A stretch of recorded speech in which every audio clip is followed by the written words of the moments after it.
ఫ్యాక్టరీని పునర్ప్రారంభించాలని సిసిఐ సాధన కమిటీ ఆధ్వర్యంలో 3 సంవత్సరాల నుంచి నిర్విరామంగా పోరాటం చేస్తున్న విషయం ఆదిలాబాద్ జిల్లా ప్రజలకు తెలుసు.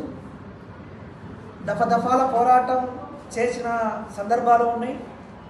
ఇదే సంవత్సరము ఏప్రిల్ 2వ తారీఖు నాడు ఢిల్లీకి వెళ్ళి భారీ పరిశ్రమల శాఖ మంత్రి కుమారస్వామి గారిని కలిసి వినతి పత్రం ఇచ్చినటువంటి విషయం కూడా గుర్తు చేస్తూ ఉన్నాను.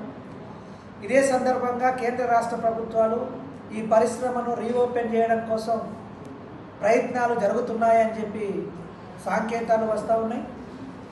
నిన్న హైదరాబాదులో రాష్ట్ర పరిశ్రమల శాఖ మంత్రి శ్రీధర్ బాబు గారు, అలాగే సిసిఐ సిఎండి గారు, అట్లనే మన ఆదిలాబాద్ శాసనసభ్యులు పాయల శంకర్ గారు సమావేశమయ్యి సిసిఐని రీఓపెన్ చేస్తామని చెప్పి చెప్పడము, ఆ విషయాన్ని స్వాగతిస్తూ ఉన్నాము.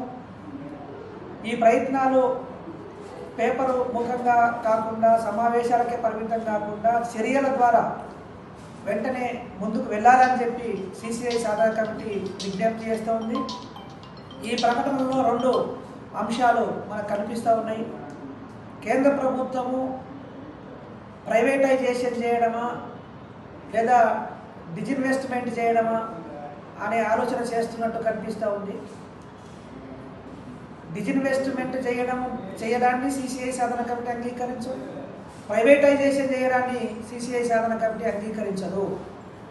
ఖచ్చితంగా కేంద్ర ప్రభుత్వము ఈ సంస్థను రాష్ట్ర ప్రభుత్వంతో సమన్వయం చేసుకొని ప్రభుత్వ రంగ సంస్థగా నడపాల్సినటువంటి అవసరం ఉంది. దానికోసము కట్టుబడి ఉండాలని చెప్పి డిమాండ్ చేస్తూ ఉన్నాం. రాష్ట్ర ప్రభుత్వము